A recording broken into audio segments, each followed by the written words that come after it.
अस्सलाम वालेकुम वरहमतुल्लाहि वबरकातुहू। धर्म के नाम पे सबसे ज्यादा आज के डेट में प्रोपगेंडा हो रहा है। सबसे ज्यादा निगेटिव बातें फैलाई जा रही और हर धर्म के लोग अपने आप को सही साबित करने के लिए हर तरह के हथकंडे अपना रहे हैं। लेकिन धर्म जो है एक ही होगा, दो हो नहीं सकता। और वो शुरू से है और जब तक इंसान है तब तक रहेगा। मैंने अपने पहले वीडियो में भी बताया कि धर्म कहते ही है उस कायनात के, इस रब के जो इस कायनात का मालिक है उसको मानने की और उसके आज्ञाकारी बनने की। कि कोई रब है, इस कायनात का कोई मालिक है, ये एलन टॉप नहीं चल रहा। कोई है जो जिसको हम रब कह रहे हैं, जिसको हम अल्लाह कह रहे हैं, जिसको हम परमेश्वर कह रहे हैं, और उसी के आज्ञाकारी होने को धर्म कहते हैं। और हमेशा से यही मैसेज लेकर के दूत आए और यही मैसेज लेकर के आखिरी रसूल मोहम्मद सल्लल्लाहु अलैहि वसल्लम आए। तो एक साहब ने कमेंट किया कि भाई साहब, सुनने में तो सही लगता है लेकिन दिल में बात नहीं बैठती, यकीन नहीं आता। मैं कैसे मान लूं कि मोहम्मद सल्लल्लाहु अलैहि वसल्लम अल्लाह के रसूल हैं। तो बहुत सारी चीजें इंसान को खुद क्राइटेरिया फिक्स करना पड़ता है। आपकी अपनी एक क्राइटेरिया होनी चाहिए कि भाई अगर कोई दूत है तो फिर दूत मानने का क्या क्राइटेरिया होगा। कोई अल्लाह है या रब है तो उसको रब मानने का क्या क्राइटेरिया होगा। कोई चीज सही है या गलत है, उसको सही या गलत मानने का क्या क्राइटेरिया होगा। आप जब तक कोई क्राइटेरिया फिक्स नहीं करेंगे तब तक आप किसी कंक्लूजन पे नहीं आ पाएंगे। तो पहली तो चीज ये है कि आपके अंदर ये एक क्राइटेरिया फिक्स करने की सलाहियत होनी चाहिए। जब आप क्राइटेरिया फिक्स कर देंगे तो आपके लिए चीजों को जज करना आसान होगा। अब जैसे अल्लाह का क्राइटेरिया या इस कायनात के मालिक का क्राइटेरिया, तो पहला क्राइटेरिया यह है कि कोई इंसान इस कायनात का मालिक नहीं हो सकता। उसके बाद सारी चीजें इस दुनिया में इंसान से छोटे हैं। ये जानवर इंसान से छोटे हैं। ये सूरज चांद तो बेजान ही है, उस मालिक के कमांड में है सारे। और ये पेड़ पौधे सारे छोटे हैं। तो एक रब, एक कायनात के मालिक, एक अल्लाह, एक परमेश्वर के अलावा कोई बचता ही नहीं जिसकी उपासना की जाए, जिसकी वंदना की जाए, जिसकी बंदगी की जाए, जिसकी इताअत की जाए। तो क्राइटेरिया ये फिक्स होना चाहिए कि इंसान भगवान नहीं हो सकता। मैं भी इंसान हूँ, मेरे माता पिता भी इंसान है, मेरे गुरु भी इंसान है, वो दूत, वो रसूल जो हैं वो भी इंसान थे। कुरान में आता है कि हमने इस जमीन पे कोई ऐसा कौम नहीं छोड़ा जहां अपने दूत न भेजे हों, जहां अपने रसूल न भेजे हों ज्ञान देने के लिए। और उस सीरीज में आखिरी मोहम्मद सल्लल्लाहु अलैहि वसल्लम है। फिर मोहम्मद सल्लल्लाहु अलैहि वसल्लम की आप जीवनी पढ़ेंगे, उनकी लाइफ पढ़ेंगे। दुनिया ने बहुत सारे प्रोपगंडे फैला रखे हैं, उस प्रोपगंडे पे नहीं जाना है। अगर आपको हकीकत समझना है तो खुद से आप अगर स्टडी करेंगे, खुद से आप पेन लेंगे, तो चीजें आपको समझ में आएगी। और आप क्राइटेरिया फिक्स करेंगे कि एक दूत एक की पर्सनालिटी कैसी होगी। दूत की सबसे बड़ी पर्सनालिटी और सबसे बड़ी पहचान यह है कि वो इंसानों को उसके मालिक की तरफ बुलाएगा, कभी अपने तरफ नहीं बुलाएगा।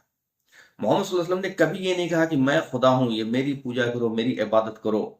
और उन्होंने कहा कि हम सबका मालिक एक है और उसी की इबादत करो, उसी की बंदगी करो। और उसकी डेफिनेशन बताया मालिक का।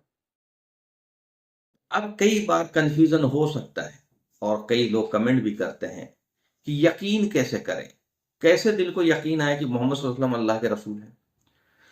अल्लाह और परमेश्वर या कायनात का मालिक, चाहे हम जिस नाम से पुकार रहे हो, एक ही है, एक ही खुदा है, दो नहीं हो सकता। तो कुछ चीजें तो लॉजिकल है।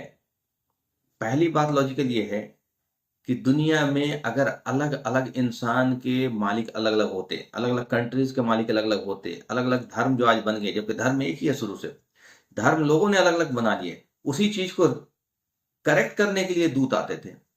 तो अगर अलग अलग खुदा होते तो लोगों का डिजाइन अलग अलग होता। तो ये बात तो स्टेब्लिश हो गई कि वो मालिक एक है। जब मालिक एक है तो कानून दो कैसे हो सकता है। मरने के बाद अगर किसी के साथ कुछ भी हुआ तो सबके साथ एक ही कानून होगा, दो हो ही नहीं सकता। और मरने के बाद होने का ज्ञान कुरान में भी है, बाइबल में है, तौरात में है, जबूर में है, इंजीर में है, वेद में, हर जगह है। तो सभी कैसे एक ही बात बोल रहे हैं। सभी की लैंग्वेज अलग है, हजारों साल का फर्क है। तो मैं एक फाइनल मंत्र, एक फाइनल चीज आपको देना चाहता हूं जिससे आप अपने शक को यकीन में बदल सकते हैं। आपको यकीन आ जाएगा कि हकीकतन रब का कौन है, उसका डेफिनेशन क्या है, और रब ने क्यों पैदा किया, उसके पीछे मकसद क्या है, उनके रसूल कौन है, हमें इस दुनिया में क्या करना चाहिए, कैसे ज़िंदगी गुज़ारना चाहिए। एक चीज़ समझने की ज़रूरत है, जिस रब ने हमें पैदा किया, वो परमात्मा और हम हैं आत्मा। तो जिस रब ने हमें पैदा किया, हम उससे कनेक्टेड हैं, 101% कनेक्टेड है। उसका कंट्रोल है ना? उसका डायरेक्ट अल्लाह ताला कहता है कि मैं तुम्हारे इतने करीब हूं जितना तुम्हारे गर्दन का नस। तुम दिल में सोचते हो, मैं सुनता हूँ, मन में कोई बात आती है, सुनता हूँ। तो जो मालिक इतना करीब है, जिसने पैदा किया, जो सुनता है, वो हमसे मोहब्बत भी करता है। हम उसके क्रिएशन है, उसने हमें पैदा किया है। हर इंसान से वो मोहब्बत करता है, चाहे वो उसे मानता हो नहीं मानता हो। लेकिन चूंकि हम उसके क्रिएशन है, तो अल्लाह ताला, वो रब सबसे मोहब्बत करता है। तो हमें ये यकीन होना चाहिए कि मैं उससे कनेक्टेड हूं, मेरी आत्मा उससे कनेक्टेड है, मेरी रूह उससे कनेक्टेड है। तो हमें कभी भी शक हो, कंफ्यूजन हो, हमें यकीन नहीं आ रहा हो, दिल में बात नहीं आ रही हो, और धर्म को लेकर के हम परेशान हो, क्योंकि बहुत सारे लोग धर्म को लेकर के डिप्रेशन में चले गए। बहुत सारे लोग धर्म को लेकर के ही बहुत सारी परेशानियों में आ गए। तो हमें ये चाहिए कि हम उस रब से, जो डायरेक्ट हमें कनेक्टेड है, उससे दुआ करना चाहिए कि ए मालिक, तू मुझे सत्य का ज्ञान दे।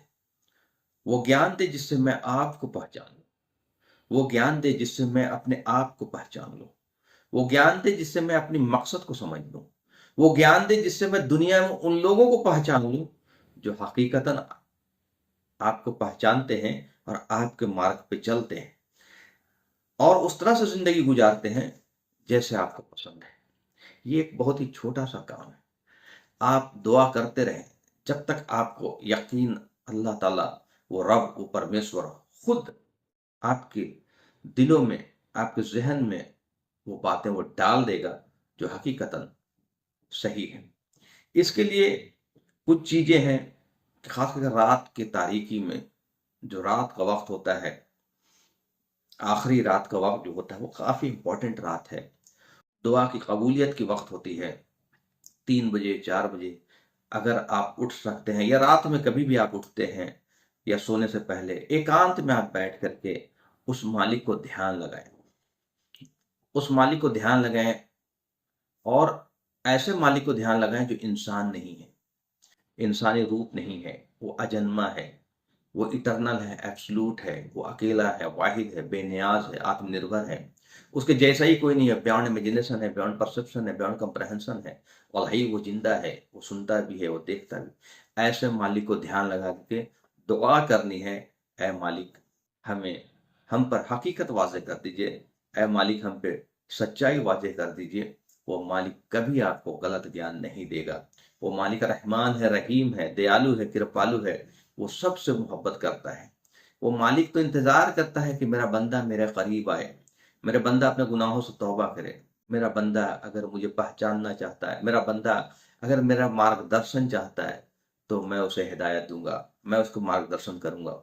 इंसान दुनिया में दौलत मांगता है, सेहत मांगता है, पोजीशन मांगता है, लेकिन कभी भी दुआ में वो ज्ञान नहीं मांगता, वो सत्य का ज्ञान नहीं मांगता, वो अपने ऊपर हकीकत वाज़ेह करने की ज्ञान नहीं मांगता। बल्कि हम सबको चाहिए कि मालिक से ज्ञान मांगे, हकीकत वाजे होने की दुआ करें, हमारे ऊपर सच वाजे हो जाए।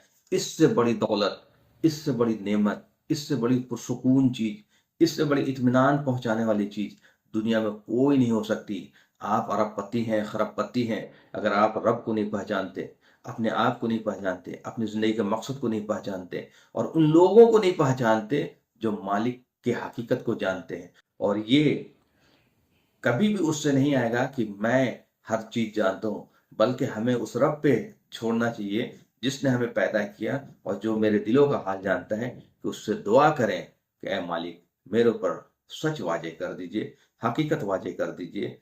और आप देखेंगे कि आपके ऊपर हकीकत वाजे होगी, पूरी क्लैरिटी के साथ होगी। कैसे होगी? इंशाल्लाह वो अल्लाह जानता है किस तरीके से दिलों में बात डालेगा। मैं अपनी बात इसी पे ख़त्म करता हूँ और उम्मीद करता हूँ कि आपको ये, अगर किसी परेशानी में है तो ज़रूर अल्लाह हमारी मदद करेगा।